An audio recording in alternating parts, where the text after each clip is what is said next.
A couple of months ago, a federal judge in Washington, D.C. sentenced 9 persons to prison terms of up to 10 years for a variety of crimes to which they had pleaded guilty, which may not sound unusual on the face of it, except that these 9 were among the top leaders of a religion, the Church of Scientology.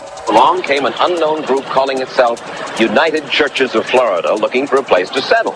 Well, it turned out that United Churches was in fact the Church of Scientology, and that initial deception infuriated these citizens of Clearwater.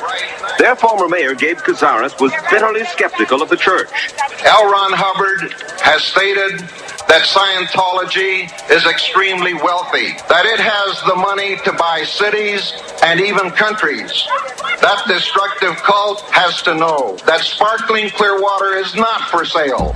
The mayor continued his attacks, and for his pains he was placed on the church enemies list. They set out to smear him with sexual innuendo, to ruin him politically. I read to him from a church memo, culled from documents we acquired in our investigation. The purpose of this operation is to actually get real documentation into the files of Mexican License Bureau or bureaus, stating that the mayor got married in Mexico to some Mexican gal 25 years ago who is not his wife, so puts the mayor in a position of bigamy. This can be accomplished either by a bribe or a covert action. So what you're saying was that they were trying to destroy your character, assassinate your character. Without question. Reporter Betty Orsini was doggedly pursuing the story of the church's undercover campaign in Clearwater. So, the St. Petersburg Times wound up on their enemies list.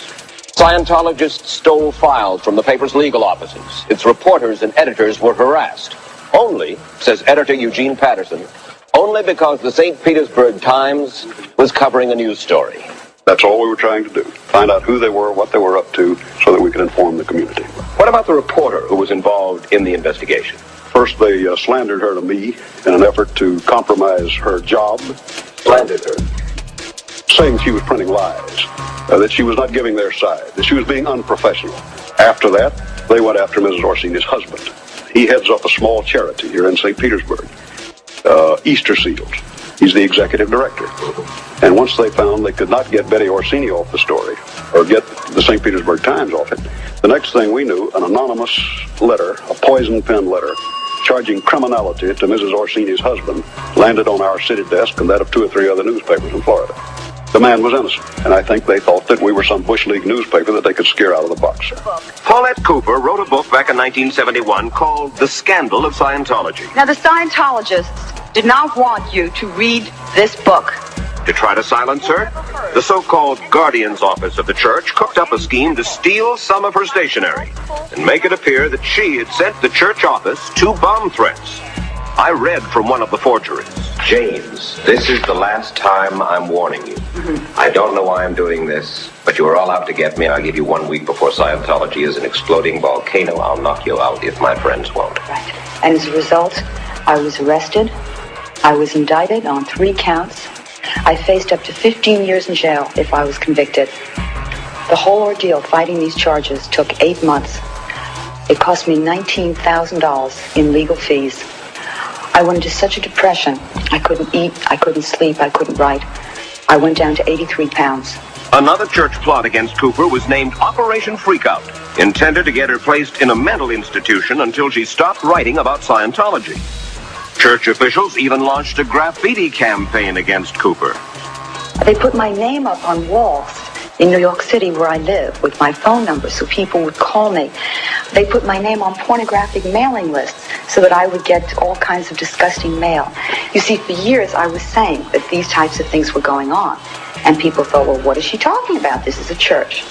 And finally, after 11 years, I see that everything I said was true and that Scientology turned out to be worse than anything I ever said or even imagined.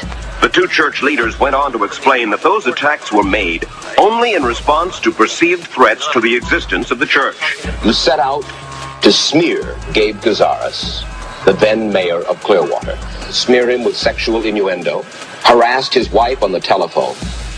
The Church of Scientology. You must admit, if I lived in Clearwater, if you lived in Clearwater and weren't a member of the Church of Scientology, you'd say, what in the world has this got to do with religion? I think that we,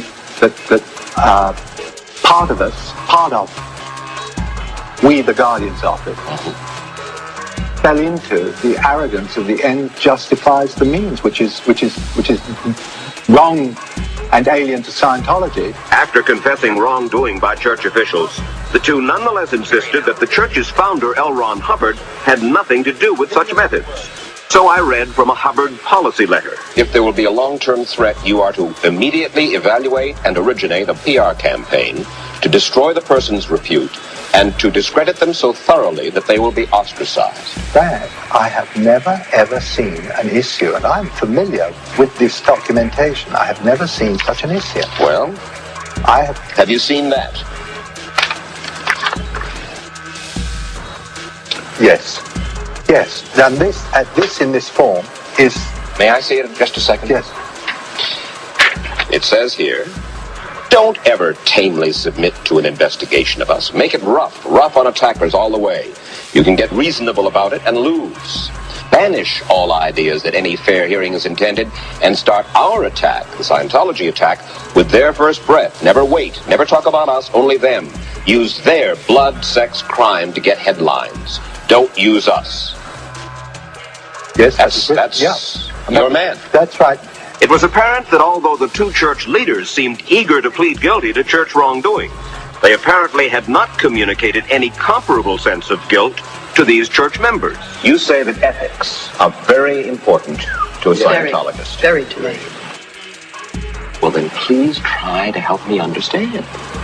The ethics involved in trying to smear the mayor of Clearwater, in trying to get the job of the fellow who runs the St. Petersburg Times. All true and all acknowledged. In the name of religion? Doesn't that make you say, hey, my religion would do a thing like that? In the name of survival of a religion? If these people are trying to knock the religion down, what do? Sit back? I mean, this is not the first persecution of a religion. And you really believe that Gabe Cazares and the St. Petersburg Times and Paulette Cooper were trying to destroy Scientology? I do. Therefore, you commit crimes going after Paulette Cooper. You forge letters that bring her up on federal charges that she's going to be a bomb thrower. You destroy her name. You indulge in sexual innuendos. A church does that, Mr. Pennington? Well, I was not informed about all this, really. You read? No, I don't. You know what I do when I read that kind of stuff about Scientology? I don't even read it. Why? Because it doesn't interest me. Let the people who have to handle it. Because I have too much to do, and I can't be bothered with that kind of stuff. Let them handle it. But these are people... Because we will survive. What you seem to be saying, in effect, is to Clearwater, mea culpa. We were wrong. Our shame. Now let's move ahead. Exactly. Yeah. There was a time, if you were worried about your son or daughter being in a cult, you could get help from a small non-profit organization called the Cult Awareness Network, or CAN. For 20 years, the nation's best-known resource for information and advice about groups it considered dangerous. Among them was Scientology, a church not known for turning the other cheek. Cynthia Kisser says the church's final assault on CAN began when hundreds of Scientologists from around the country wrote virtually identical letters asking to become members of CAN. Included among them was this model letter with instructions to be put in your own words. Fearing, she says, the church was out to take control of CAN, Kisser denied their applications to join. CAN was then hit with a barrage of lawsuits by individual Scientologists claiming religious discrimination. I got hit with 12 suits in 1 week. In all, CAN was hit with more than 50 lawsuits. Even though most of the suits were eventually dropped or won by CAN, she says the cost of defending them, nearly $2 million, drove CAN to the brink of bankruptcy. Today, CAN is under new management. Last year, a member of the church bought CAN's name, logo, and hotline number in bankruptcy court for $20,000. Hello, Cult Awareness Network. Now when you call looking for information about a cult, chances are the person you're talking to is a Scientologist.